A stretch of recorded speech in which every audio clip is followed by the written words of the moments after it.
Okay, welcome, Drink with James, episode 141.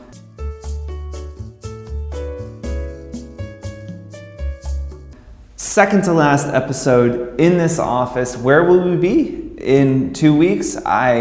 We'll be in our new office. Where will we be filming? I have absolutely no idea. Will we have walls? Impossible to say. Will we have furniture? Impossible to say. We will have great natural light and high ceilings, and that's about it. That's all I know that we will absolutely have, 100%. The rest of it, we'll see how much we can get done in the next week, but it will be bittersweet. Although, I was talking to some employees and they were like, oh, next Thursday is going to be so sad. We're leaving this office. And I was like, for me, I'm not a sentimental person at all. I don't like, I don't know. I will walk out of here and I'll be like, this place was good to me. It took a lot of my money. I spent a lot of my life here. I'm ready to move on. I just don't have that like sentimentality. I don't know. I don't feel like I need to like mark the occasion. But I do feel like my employees will want that, so I will feign some sentimentality and give some kind of toast. I do think you need to raise a glass and say, thank you to this space, but there's some incredible things happened here.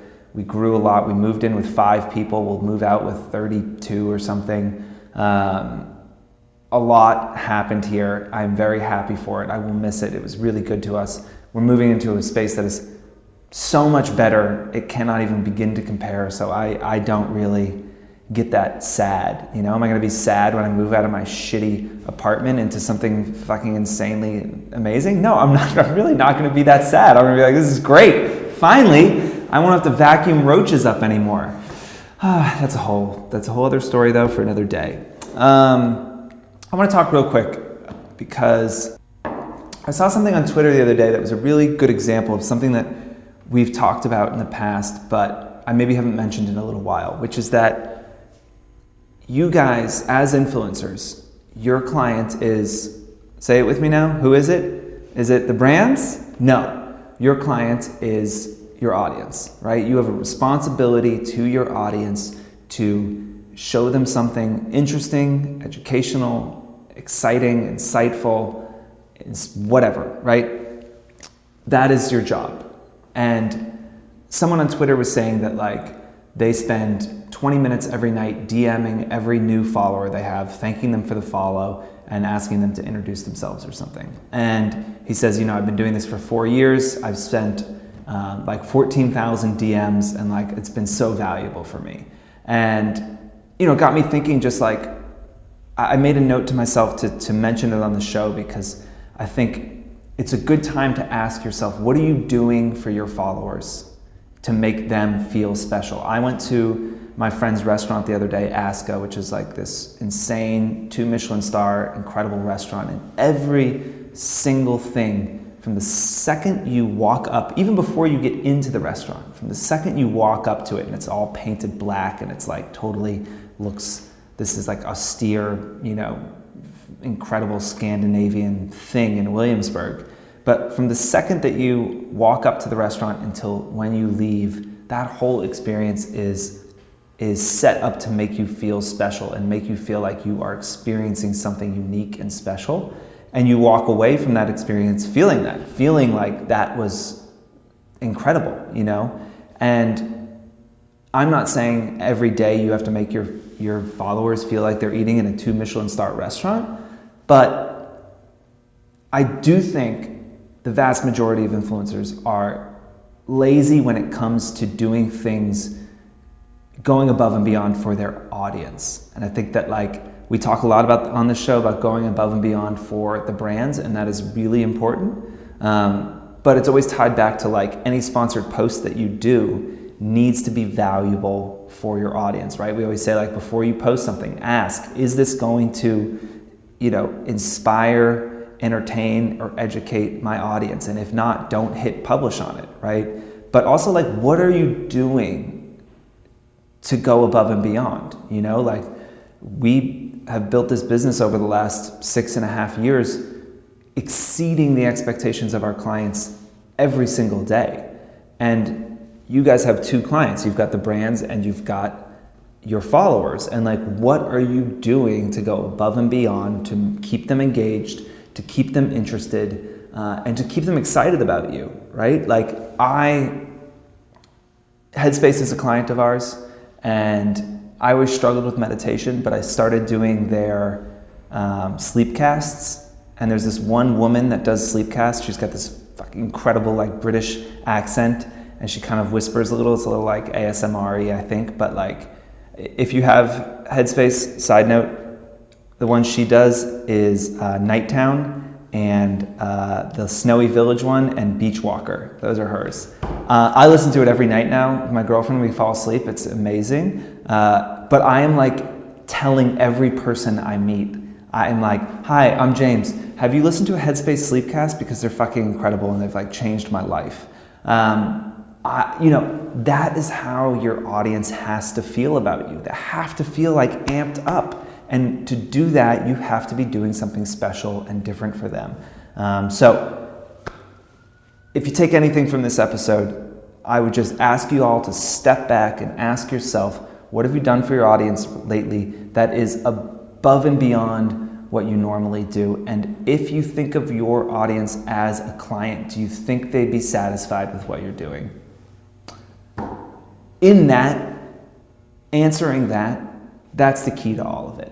You know, if you can get people excited about what you're doing, so excited that they're talking to their friends about it, that like, end of the day, you will find success. It will work for you. None of this other shit will matter. So that's my intro. We'll get to the questions now.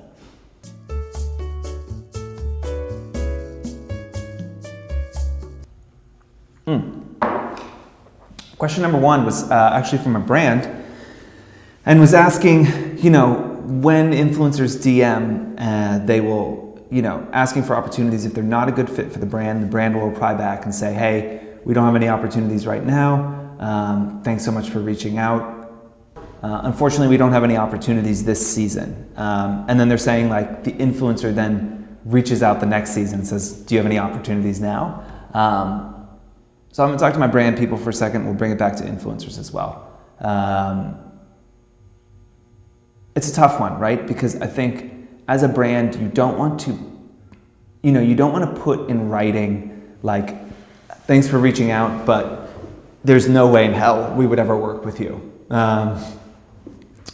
Because obviously they could screenshot that and, take it in some way, and it could become this whole thing that you just don't want to deal with. So there is this, delicate balance of rejecting people, but doing it in a way that doesn't feel overly harsh. But also you don't want to waste their time, and you don't want to waste your time, right? Like, you don't want them sending the same message 4 times a year, asking for, an opportunity, and you having to once again say, hey, there's no opportunities. I do think influencers try and reach out on email. The DM thing is pretty annoying. I don't know any companies that I can think of where the person who handles influencer marketing handles the Instagram account. So like, you're barking up the wrong tree. There's a social team. The social team is like the brand's content, and there's the influencer team. Those teams are, as far as I can think about right now with our clients, are never the same team.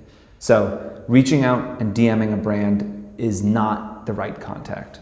Now, if you're a brand and you do have to, you're turning someone down via email or on DM, I think I would just say, thank you so much for reaching out. Right now, we don't have any opportunities that would be a good fit. We've taken note of your name, and we will reach out if anything changes. Thank you so much. That kind of says like, subtly, thanks, but no thanks. And I think this is advice for influencers as well. If anyone reaches out to you and they want to do a collab or something, you don't want to lead people on, because that's really annoying. You don't want to say like, absolutely, it'd be great, let's definitely do something, and then like just make it really hard to schedule with you. Like, that's really fucking annoying. You could say like, oh, that's so sweet, like, thank you so much for reaching out. Right now I'm not doing any collabs with other influencers. Or right now I'm really busy, but like, love your feed. If anything changes, I'll reach out. You just want to like if you're never going to reach out, you're never going to work with that person, you don't want them leaving feeling like you're a jerk, you know? And you also don't want them leaving feeling like, well, I could get this. Like maybe in 6 months it's going to happen if it's never going to happen, because like that only causes people to get more angry. So I think learning how to say no to people in a respectful and kind but firm way is a life skill that is absolutely needed, and is hard to learn. I struggled with this a lot when I was younger. I was a people pleaser. I didn't like confrontation. I didn't like to let people down, and so I would avoid telling them bad news until it was so late that I couldn't possibly get out of it. I really tried now to have this new rule where like when I have some news to deliver that I don't want to, I try and give myself 15 minutes, no more, no less. And I literally used to like hit a stopwatch and say, okay, I've got bad news I got to tell my boss. Boom, 15 minutes starting. At the end of this, I have to have told them. And for me, it was the only way to like retrain my brain to deliver that bad news quickly, and it has made my life exponentially better. And it's meant that sometimes I can't deliver the news in the way that I want, or it's through text when I would rather it be in person. But you start playing head games with yourself, being like, oh, I'll just tell them next time. Oh, I'm gonna tell my friend this bad news tonight when we go out for drinks. And then you go out for drinks and they're like, hey, I'm breaking up with my girlfriend. And you're like, well, I can't tell them now. You know, what am I gonna do? And then you wait another week and then you keep putting it off. You know, I'm going down another tangent here as far as the question goes, but I do think it is a good life skill, and certainly one if you're going to be a manager or work with clients or anything. You have to be able to say no. You have to be able to push back. You have to be able to do it gracefully, but firmly.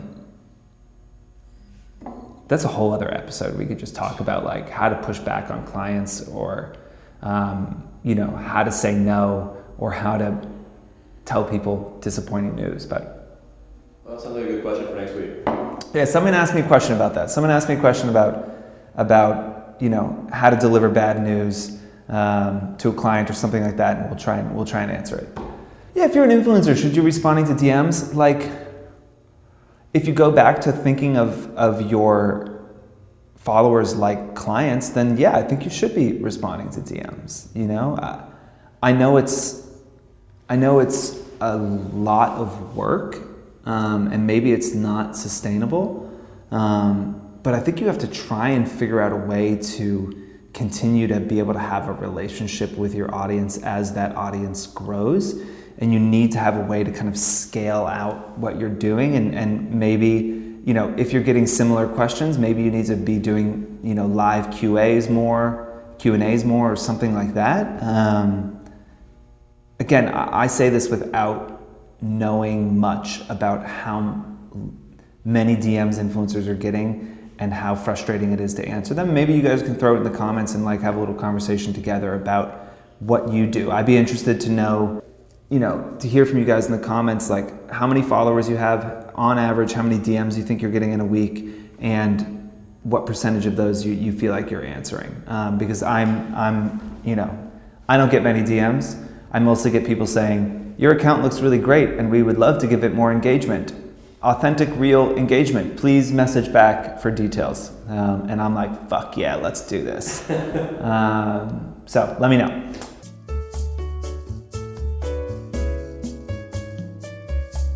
Question number 2, when delivering content as an influencer, do you think it is helpful or harmful to over-deliver on assets? I want the brand to have options, but sometimes I feel it isn't always bad. I'll say this, over-delivery is always appreciated. If you've used our new content approval tool at Fohr on campaigns, I think if the brand is supposed to pick one image, we ask influencers to give at least 3 options. You can't, if you're sending something through for approval, you have to send more than one option. Like, you can't just send the one photo and be like, this is the photo. I think it's great for micro influencers to say like, hey, here's some extra high res photos you guys can use on social or something. If you're trying to build your account and not just like get paid. I think if you're a bigger influencer, I think this question was asked by someone who has about 300K, I would probably be trying to charge for that, for additional assets, because, you know, you're just doing that is work you're doing for a brand. If they have the ability to use the assets and you have over, 100,000 followers, then they should be paying to use those assets. If you are just saying, I know there's one photo, but I sent 10 for approval, that's great. The more choice the brands can have, the better. You can never know exactly what somebody wants, and I think giving them options is great. It also makes it feel like you really worked hard and you went above and beyond. You didn't just send one photo. Nothing, let me just side note here, nothing pisses me off more, and I know my execution team as well, than when we're paying an influencer and they send something through for approval and it is an iPhone photo in a mirror. It's just like, are you fucking high? Like, are you kidding me? You're fucking kidding me, right? Like, I'm paying you thousands of dollars and you took out an iPhone and was like, that felt like a good hard day's work. Like, that is insane. It is a slap in the face to brands if you do that. Slap in the face. What it says to us, fair or unfair, is I don't give a shit about this and I don't care enough to actually try, And if your aesthetic is like iPhone photos in the mirror, cool. I would definitely explain that when you sent it through to brands. I would say, hey, these posts tend to do quite a bit better than my editorial ones. So I did shoot some editorial shots, but I also included an iPhone one. I just want you to let you know those do a lot better in general. But overall, is over delivery good? Always. Once you get to a certain size, should you be charging for people using the assets? Yes, that's your likeness. You don't know if it could mess with another, brand collaboration, something you have coming up in the coming months. So it's just something to watch out for.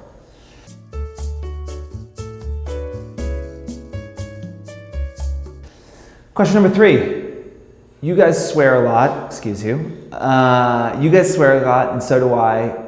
Where do we draw the line with brands? I do swear a lot. I swear a decent amount when I'm speaking and on this show. I almost never swear in writing. I think that cursing in writing is lazy, and I don't think it does anything, and I think it feels a lot more aggressive and crass than when you're speaking, personally. So I almost never curse in writing. I think one of the, I tried to read The Subtle Art of Not Giving a Fuck, and it was just such an unbelievable piece of dog shit, that book. But the whole time I was like, this guy is a terrible writer, and he's trying to hide that by cursing a lot. And that's how he's being cool, is by saying fuck a lot. But in writing, it's just it's totally lazy. And there's some famous writer wrote something about cursing in writing and being lazy. But where to draw the line with brands, but let's say I was an influencer and I'm like, this is me. I am who I am and I curse. Or, if one of my salespeople came and said, hey, some of our clients are really conservative and it'd be great if you wouldn't curse and drink with James anymore. But you have to know that those things have consequences, right? There are brands that won't work with you if your feed is too risque. If you have too much nudity and too much sexuality in the feed, there are brands that won't work with you. I've been in those meetings where brands have said they didn't want to work with people, male and female, because they were too overtly sexual. Now, that same door that closes there opens other ones where brands are looking for people who, put their sexuality out there front, who are really, aggressive about it, and they want people like that. So, I think it all kind of evens out in the end. But I do think that cursing and writing, unless there's a very specific reason, because I do think it's kind of jarring. So I think if you're going to use it, it needs to be like very intentional. Like, I think the last time I cursed in writing, like on Instagram, was when I was talking about the new office, and I was like, it has been so fucking hard to build this business, or something like that, right? And like, I made the choice to say that because I wanted it to kind of jump out and like be something that people noticed. But I think in general, using it is lazy and terrible, and obviously never use it in a sponsored post unless the brand is like, that's who they are. Yeah. So, too long didn't read. In stories and stuff, I think it's okay. It might throw some people off, but written, I would avoid it. Okay. That is it. We are done. I am probably going to go over to the new office and watch our contractor slowly put me into a shallow and early grave. So, cheers.